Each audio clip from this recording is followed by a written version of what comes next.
writing's blue collar work.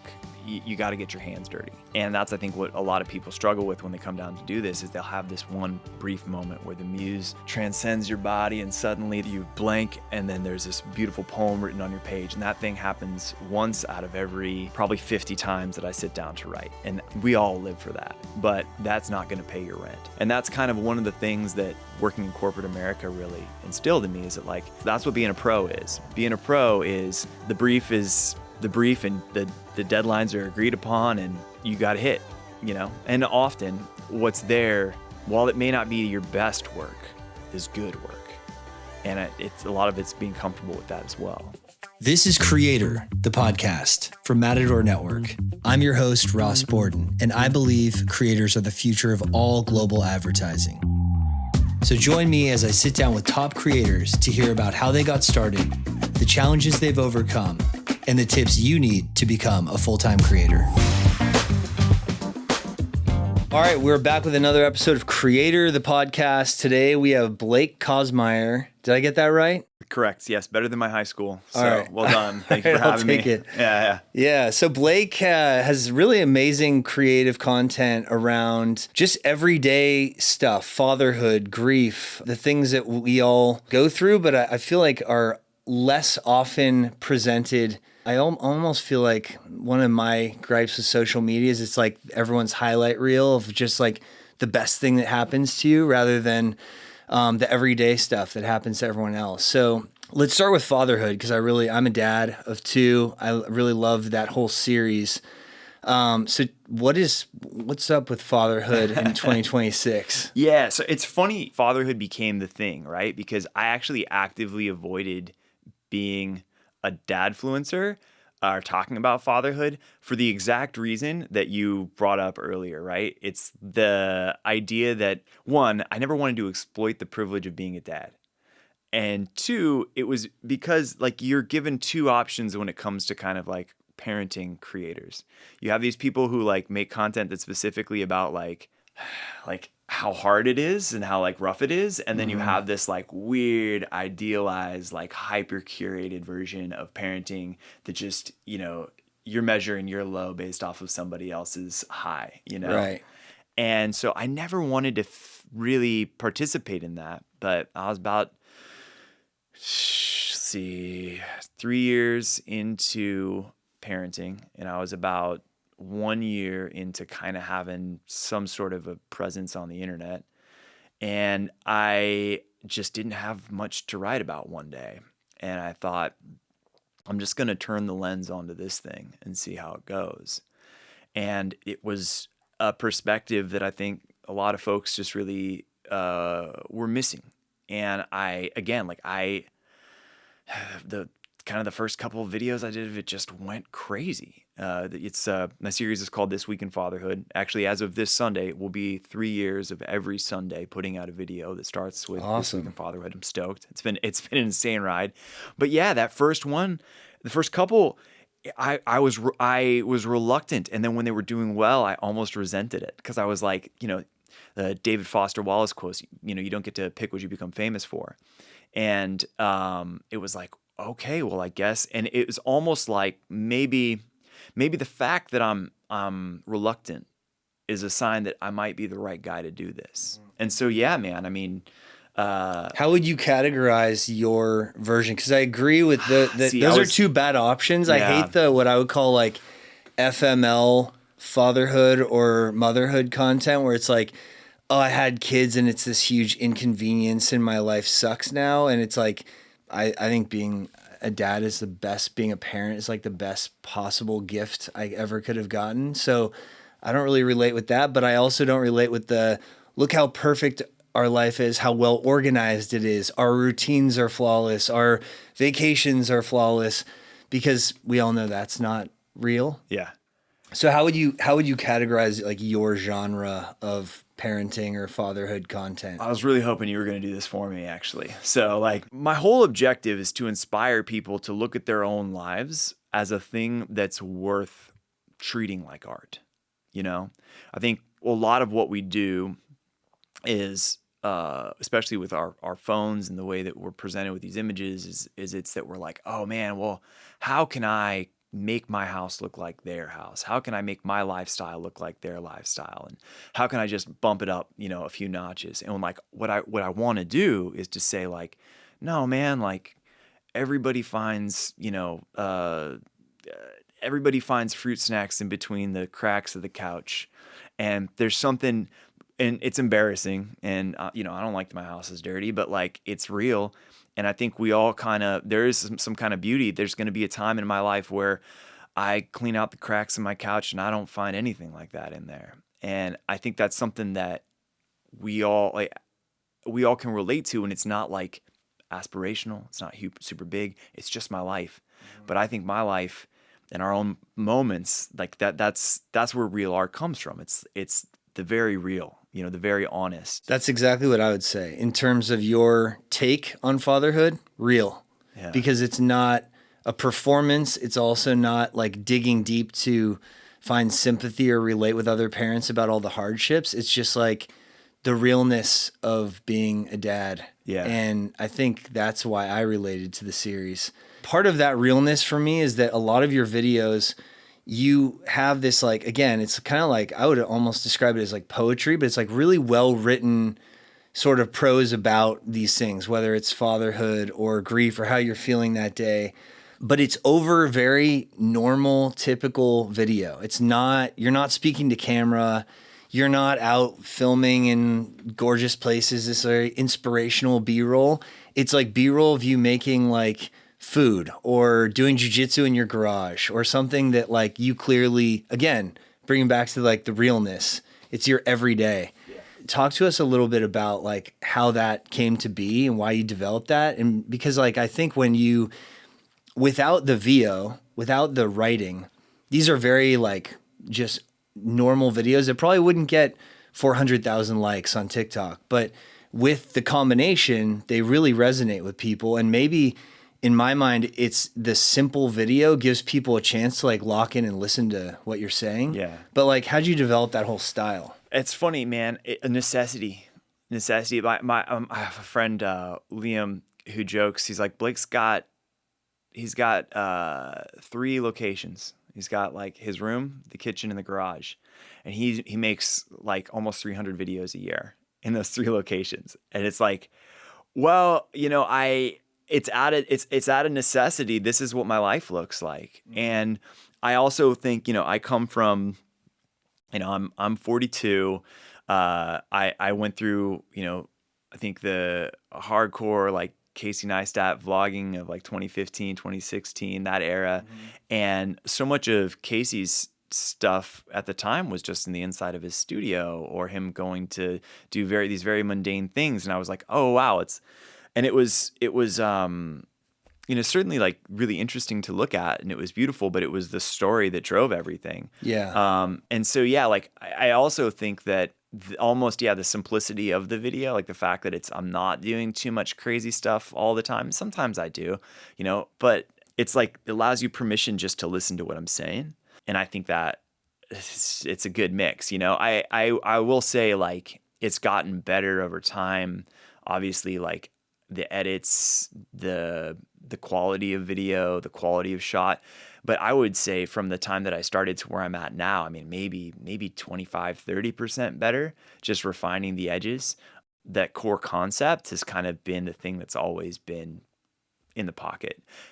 And also one last thing is that like with the ordinariness, there are all these opportunities for Easter eggs for real heads. So like my background is in hardcore music. It's in jiu-jitsu, obviously, cycling, all these kind of cool subcultures that are super rich.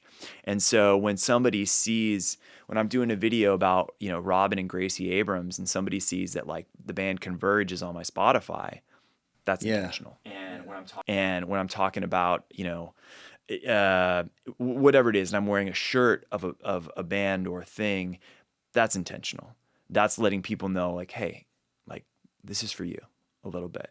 So 300 videos a year is a lot. So you're a full-time creator now. To walk us back. So you were in a band, you were a musician or you are a musician, but how did you get to this new career as a full-time creator? Give us a little highlight reel. Okay, dude. There's a lot of miles on this rig, so like I'm gonna try and like give you the abbreviated version. Treetops. Okay. When I was 16, I was terrible at high school. My mom gave me a book called Get in the Van by Henry Rollins, and it was Henry Rollins, who was the lead singer of Black Flag.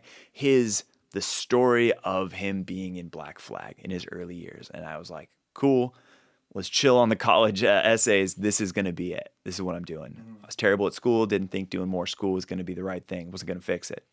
So at 18, I moved out actually just a couple blocks away from here at Pico and 6. I was living in a 1-bedroom apartment with 3 other dudes, and I was in a hardcore band. And I spent the years from 18 to 25 running around the country. Did your mom have any idea when she gave you that book it was going to kick you off into being in a hardcore band traveling all over the country?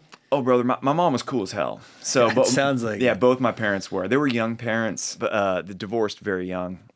The marriage didn't make it out of diapers, and my mom had an idea, and both my parents had always kind of encouraged this. I mean, I was an only child, and they very much encouraged that, like, hey, there's something special about you, and you deserve to pursue that, right? We didn't have a lot of resources to fund that, never have, but we'll get into this later. That mentality has actually kind of been a blessing for me. So yeah, I ran around the country playing music and playing hardcore music. What I tell people is I was actually a traveling T-shirt salesman.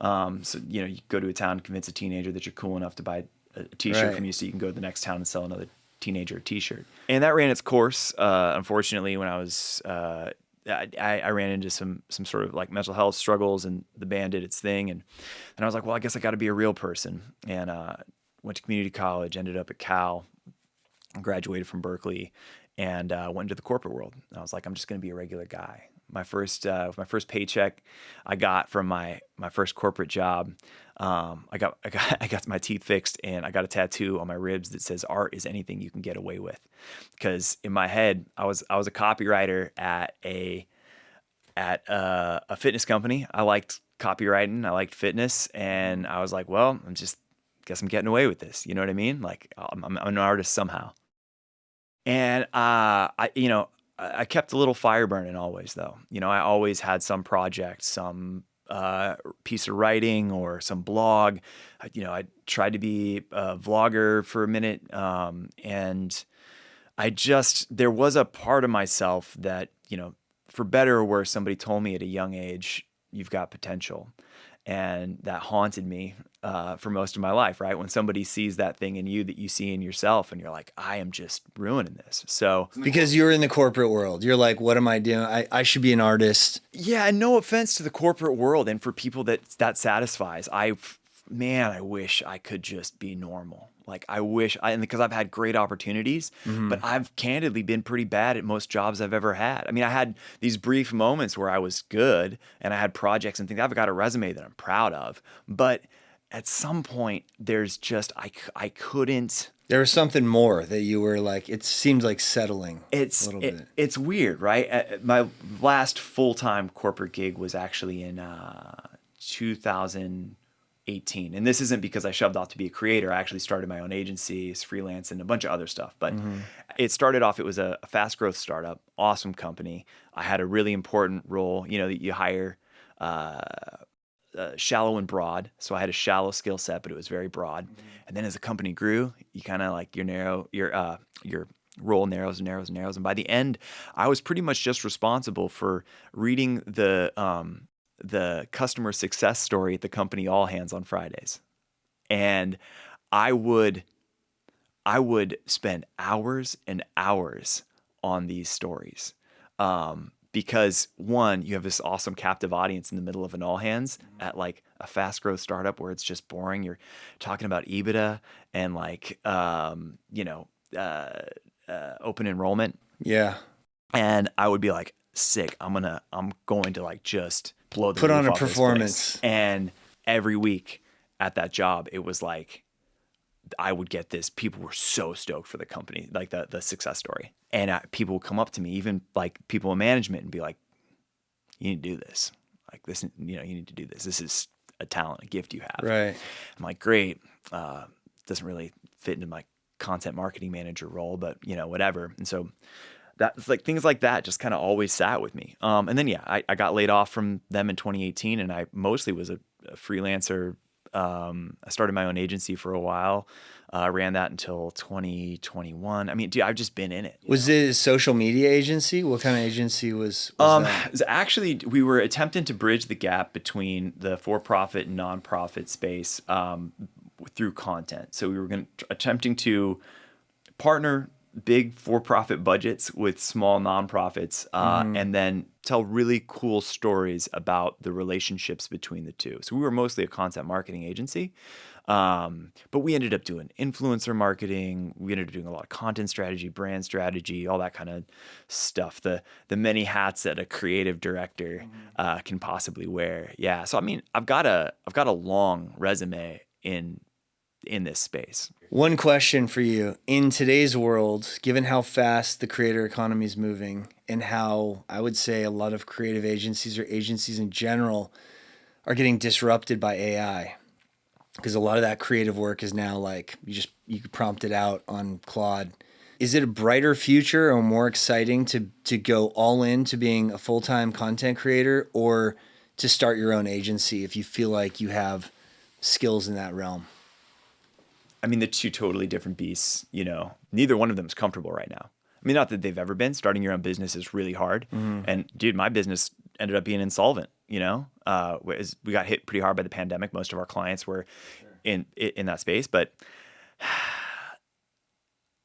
one, like, I'm not that, it sounds like, I don't want to be arrogant. I'm not that nervous about AI taking our jobs.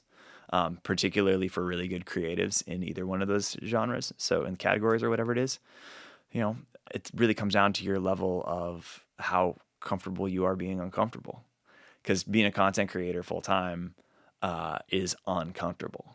So if you can sit with that discomfort, that's cool. But also starting your own business is a different kind of discomfort. So yeah. So then what's the origin story when you started making videos and you started posting with crazy frequency and started building an audience? Yeah, so I very much had like, I was in that space. I think that a lot of people you talk to are, where you're like in two worlds, where I was still hustling I mean, you know, doing stuff above board, and then what I call doing stuff below board, which was this cool content creation. Basically, like I had this thing happen on TikTok. I think a lot of people have had something like this where, you know, I've been making stuff on the internet for 20 years, some of it good, a lot of it bad, but the vast majority has gone unnoticed until this moment, right? Where you post something, and mine was a dumb meme about the show Ink Master.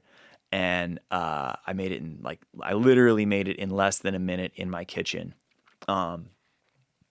in like 2021, December 21. And overnight it had 3.5 million views. And for the first time since any time, I had followers. I had people who said, at the very least, you made something that I liked, and I would like to see something else, which is what a follower is. What was the meme? What was the tattoo it was, post that you had? So it was a sort of opportunistic. They just released a bunch of episodes of Ink Master on Netflix, and everybody was stuck at home watching TV. And I said, you know what aesthetic sucks? Which was like, there was a trending sound about, you know, what kind of music sucks. And so I used that sound, and it said, what aesthetic sucks? White dudes on Ink Master. And then it was just clips of white dudes on Ink Master wearing vests, and no shirt on underneath, and like fedoras. And it was just like a very easy, low barrier to entry joke where it was like, oh, that's funny. And also because I very much looked like the guys that I was making fun of. Right. I'm a heavily tattooed, like white guy with like graying hair. Like it was a joke because I was kind of almost making fun of myself. And so, yeah, like I said, that took off overnight. And I said, well, why don't I try? I'll do this. I love writing. So one day I'll try my writing, and one day I'll try a meme, and we'll just go day for day. One day I'll do a stupid meme, a trending thing, and one day I'll tell a story. And very quickly, the stories began outperforming the memes. And I was like, oh, I got to do this now. And so that went on for years. Yeah, you can tell like you're a writer. Like you can tell you're talented maybe in performing things and having that like emotive VO. And all the way back to your working at the SaaS startup where you would like put on the performance that everyone would look forward to. But I want to talk about that. Like, I would assume you do the writing, you like write it all out first and then you match it with video over that. But talk about a little bit, like, what is your creative process specifically for the writing? Yeah, it's, that's it. I mean, if you want to talk like hard details, I do everything in the Notes app. And I've tried other things. It depends on what I'm doing. If I'm doing long form, it's a different beast. But if I'm doing short form, it's all in the Notes app. I have one note that's all of the ideas. So as ideas come, I'm very firm believer that like as soon as it comes, you just got to do it if it's in you, or at least you have to document the idea. You have to be like, because you're gonna drive, you're gonna do something, it's gonna go away, and you're gonna be like, oh God, whatever. But then I sit down with it, and each video is between 180 and 250 words, usually around the 220 word mark. And then I usually, in order to get to those 220 words, write anywhere from 1,000 to 2,200 words. And so then it becomes a whittling and refining process of getting exactly what I want to say. So it's not just stream of consciousness and that's it. It's like a full writing project, then culled down to the most important ideas. And then there's like a final draft and then you record that. Sometimes there's magic. Yeah. So, which is awesome. But dude, I've said it, writing's blue collar work, and you got to get your hands dirty. And that's, I think, what a lot of people struggle with when they come down to do this, is they'll have this one brief moment where the muse transcends your body and suddenly you blank and then there's this beautiful poem written on your page. And that thing happens once out of every probably 50 times that I sit down to write. And we all live for that. But that's not going to pay your rent. And that's kind of one of the things that working in corporate America really instilled in me, is that like, that's what being a pro is. Being a pro is, it's got to be there whether it's there or not. You know what I mean? Like the brief is the brief, and the deadlines are agreed upon, and so you got to hit, and often what's there, while it may not be your best work, is good work. And it's a lot of it's being comfortable with that as well. Do you ever get writer's block? What do you do when it's not coming naturally? Have you read The Artist's Way? No. Okay. Have you read The War of Art? No. Okay. So there are a lot of different tactics that you can employ for writer's block. But I think, also I'm very heavy in therapy. So like I like to apply some of the stuff that I've learned there. Oftentimes what writer's block is not an inability to write. It is a fear that what you're going to write sucks. And yeah, anybody can write, dude. You can write. Even when you have writer's block, you can sit down and write something. What you're afraid of is that what you're writing isn't good. Isn't going to be good. So you just end up not writing anything, and in your mind, you're blocked. Yes. And then you sit around and wait for that amazing idea to happen, and it doesn't happen. And so like the self-hate talk starts. And you're like, I should have never done this. Like, why did I even think I was a creative? I don't have it in me. And that voice is really good and clever. And that voice at dismantling your will. Yeah, because what's happening is the creative voice that you would have spent writing the thing is now turned in on you. And so that amazing creative power that you have is now turned in on so creatively convincing you that you're not creative. So your advice is just to write no matter what, even if it might suck. Not necessarily. I mean, burnout's real. Being bored is real. Get up, do something else. My general advice for anybody is go do something for somebody else. Luckily, you and I are dads, so this is easy. So get up, make somebody dinner, fold the laundry. There's always plenty to do. Right. And if you're me, that's getting B-roll. So right. You're like, a lot of what you're seeing me doing in those videos is avoiding writing. Put it on the air fryer mount above your air fryer. Exactly, dude. That's the shot. Yeah. Let's go back to Fatherhood, because I know that's a series that really has blown up, and that's really cool that you've done it every Sunday for that long. Well, you said 3 years? 3 years as of this Sunday. That's amazing. Yeah. So what about just being a dad? Like, what are your favorite? How old are your kids? So 3 and 6, just turned 3 and 6. Okay, I have 3 and 10, so pretty close. Nice. What are your favorite things about being a dad? Do you want to talk about like in an esoteric way, like in a heady way? Sure, whatever. Well, dude, I never thought I was gonna be a dad. Well, happy to sit in my corner of the sandbox and just play with my own stuff until my time came and I would be done, right? And then my wife kept bugging me and said, hey, there's some cool stuff on the other end of the sandbox if you want to come over here. And then suddenly we're married and I got 2 kids, right? So this isn't the life that I ever expected for myself. So every moment of it is surprising and interesting. I was an only child. I wasn't raised around any other kids. So like literally just the novelty factor alone is sick. And then there's siblings. So I didn't really have siblings. So I'm like, whoa, there's all this stuff. Like it is constant wonder. And it is, there's that. There's the idea that I am no longer the most important person in the world, which if I don't know who listens to this podcast, but if you're a young person, and it is so refreshing. It is so nice to not be the most important thing in the world. Yeah. It's a profound force for decision making. So much of your life gets just squared up in, okay, well, that's first, and everything else is going to kind of fall into behind that, and that's liberating, dude. Yeah. Like people think that that's, oh man, like you're pinned behind those kids now. Back to the FML content creators and parenting, and it's so much the opposite. Yeah, totally the opposite. I love that about it. Yeah, like you're not the most important thing. You do anything for these little ones. Yeah, and then on a maybe a more micro level, dude, my 6-year-old's super into Legos right now, and it's so fun. During the summer, what I'll do is, he's not in summer camps right now, so I make him a list of things to do. I give him a task sheet, and some of it's just like, hey man, like write me 5 sentences and do this, blah blah blah. But usually in there, I give him like a little brief for a Lego creation he's got to make me. And so like he doesn't have, like, I mean, he definitely can, like, you know, he loves kits and all that stuff, but I tell him to go make me a Lego creation.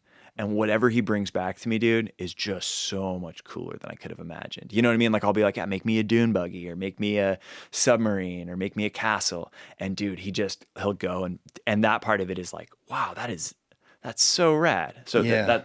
That's the minutia. That's the small stuff. Is that ever a video? Do you put your kid, like I've seen your kids like kind of around you in your videos, but I've never seen like video about your kids. How do you feel about like putting your kids on social media, especially with some, you know, you have what, 1 million people following you? Yeah, I'm not judgy about what other people do, what other parents do. I'm not going to ever make anybody feel bad about their stuff. But dude, my kids didn't sign up for this shit.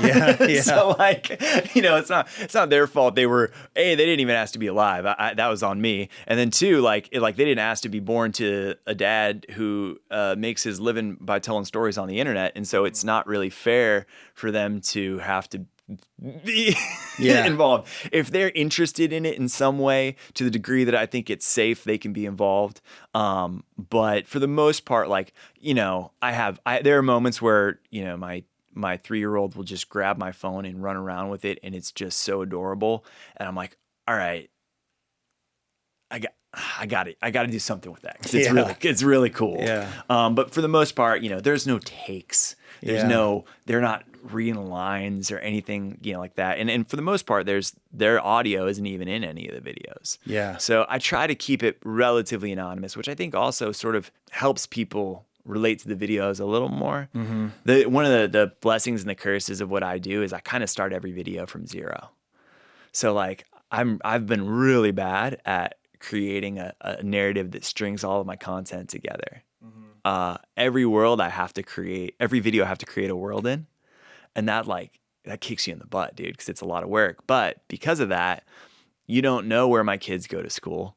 You don't know, you know, the day-to-day struggles that they have. We don't know these little pieces of our narrative, which makes it harder for people to relate. But it means that every video can exist independently on its own and be this really cool little piece of art. Yeah, I think it's a really good point that they didn't sign up for that. But I think you can probably inspire other creators. There's always a time when you're a parent where you're like, man, this would be great content. This is just a cute story that, whether you're sharing it with the grandparents or sharing it with your friends or sharing it on the internet, there are those moments that are so real and so like whatever. They're moving for one reason or another. They're hilarious.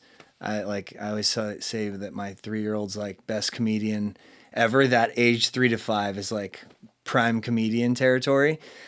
But I think you could be a really kind of a person that people could look at as an example of a fatherhood or parent creator that doesn't have to have a phone in your kid's face or have them to your point, like sign up for something they didn't sign up for. Yeah. That's kind of you to say. Thank you. Yeah. Yeah. So what's next? Where is your art headed next? Where you're like, what do you want to do in the next year? What are your kind of aspirations for where you go next as a creator? I'm trying to be broad, right? So like right now, I think, and you talk to a lot of creators about this, where it's like the bulk is in these like short form content brand deals, right? Where it's like, oh, it's kind of a bear. Back to your old world of getting a brief and working on it. Which I don't mind. Which you probably are like better at than the normal creator, because you're like, oh, I've been down this road. I know how this works. I have great relationships with most of the brands that I partner with, solely because like the first question I ask is like, hey, how can I make you look good? The person who handed me the brief, like that's what I care about, because I've been that person before. I've written that brief.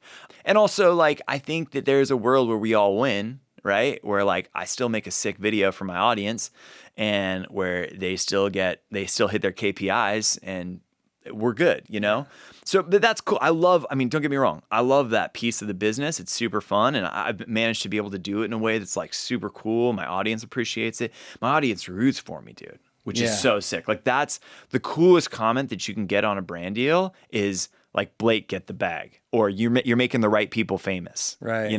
When you're like, oh, nice, dude. Like they want me to win. And I think most of the time people do. But anyways, so now it's more about being sort of broad, right? I kind of make the Anthony Bourdain analogy, where what you're seeing right now is like sort of my kitchen confidential, where my short form videos, like there's no fat, every sentence is tight, like it's this perfect little like clip of me and my art and all this stuff. So like, what is the parts unknown version of that? Like, what is the version of that that's a little bit more like diluted and loose and even more real and more conversational, and getting into those pieces? And that's kind of long form. Substack is a piece. I'm working on a YouTube series right now where I help people. One of the biggest pieces of feedback I get from my audience, one of the biggest compliments they pay me, is that I make adulthood seem less scary. And I'm still terrified, candidly. But I thought, well, why don't I make sort of a handbook for the skills and tips and things that have helped me make it less scary? And so I'm working on a YouTube series kind of built around each one of those lessons. Is that only on YouTube? Right now it is, yeah. And is it longer form? Yeah, like longer form. I mean, it's like, 7 to 11 minutes. Oh, yeah, okay. Yeah.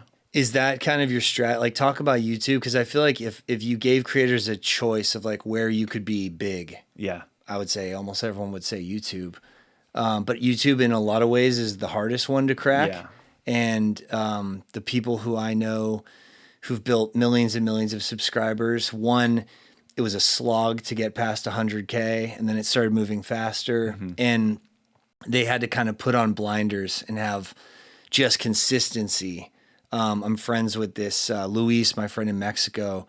When I met him, he was close to 1 million subscribers, and he was posting a long form or a longish form video every single day.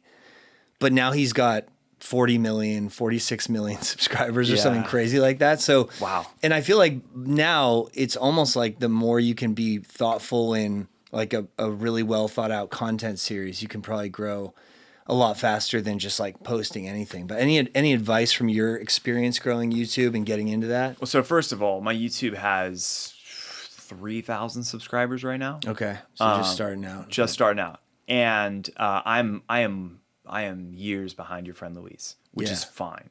That I think what one must tell themselves, what I tell myself. So this is all part of a strategy, right? The Lessons in Adulthood, that's a book. Right? And the way that book breaks out is each chapter is one of these lessons. And each video is an opportunity to get a version of what one of those chapters is going to be. And each one of those long form videos is a bunch of opportunities for me to come up with insights for my smaller short form ideas. So it actually is like, you're like, God, like those videos are getting like, 5 to 15,000 views. Like, what are you doing over there? When you can, my average view on the short form platforms is exponentially higher than that. Yeah. And you're like, well, yeah, but like one, like I've been broke for a long time. I know what it's like to make things when nobody's watching and still make them. And I think that is like, I've never lost the joy of making stuff. And like, I'm a nerdy artist who's cool with not making a ton of money. And that's part of the deal, right? Like, unfortunately, folks, like right now it's not crushing. And, you're planting a seed, and so the idea is that like, I know that like, it's the, if somebody told you that like, your 51st video is going to be incredibly successful, but you have to fail 50 times to get there, you're going to fail as fast as you can 50 times. Yeah. And so part of it's that, so I try to think of it as like, especially with it right now, is it's all kind of an informed strategy, and we're taking a bit of a risk with that strategy. A lot of work is going into it to build this thing. There's that, and that's the adult handbook strategy. I think that's money. I love that. I think it's a cool idea. Yeah, it's a really cool idea. And then there's the Substack side. So on Substack, I'm publishing every week, and that is a 2,000 word essay. And it's way less. It's way more stream of consciousness. It's way more conversational. And then I also do just a talking head YouTube video of me reading that. And those videos sometimes actually do pretty well. And is the video promoting the subscribers to Substack? Exactly, yeah. It all kind of sits in the universe, right? So if you just see that out, and so it's like my audience has made it clear, they're like, hey, we would love if we can get a VO of anything that you make, because they like hearing me read. So if I'm going to make a VO, I might as well just make a video. Because I'm like, same setup, just turn a camera on. And I'm like, well, if I'm going to make a video, I might as well post it to YouTube. And then if I'm gonna post that video to YouTube, I might as well find moments of that video that I can edit down into short form with some cool B-roll over it, and like use the lightning rod for all the longer form stuff. It makes sense. It all like rips in together, right? So it's sort of about like aligning your efforts, because you're like, dude, if I told you, hey man, I need you to make about 300 short form videos a year, and then additionally, I need you to make, about 12 long form videos a year. I need you to put 52 Substack articles out a year, and I need of those 52 Substack articles, I'm also going to need another video that accompanies those videos. You'd be like, how much am I getting paid? Yeah. Oh, for most of that? Nothing. Yeah. You'd be like, no, dude, there's just that's unfathomable. So the things have to play together.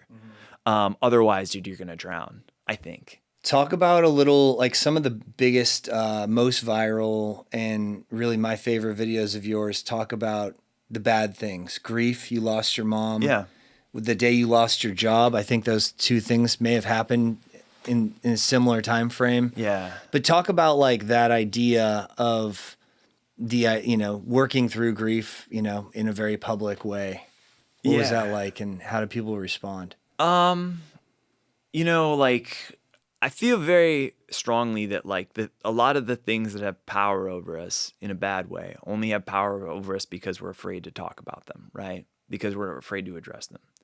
And a lot of the stuff that I talk about when I talk about mental health stuff is simply like an act of liberating myself from the burden of that thing, With grief, I actually in 2018, right after my mom passed away, and again, I got laid off 4 days after my mom passed away, and I was on a plane flying home from having to say goodbye to her by her bedside, and my boss, who had the hardest job in the world, right? It's just the company didn't make the revenue goals, and you have to cut redundancies. Did he know what you were doing, where you were flying back from, 100%. and still had to do the news today? I mean, dude, I'll be candid with you. Like, I was responding to Slack messages in the hospital, and he was like, dude, chill.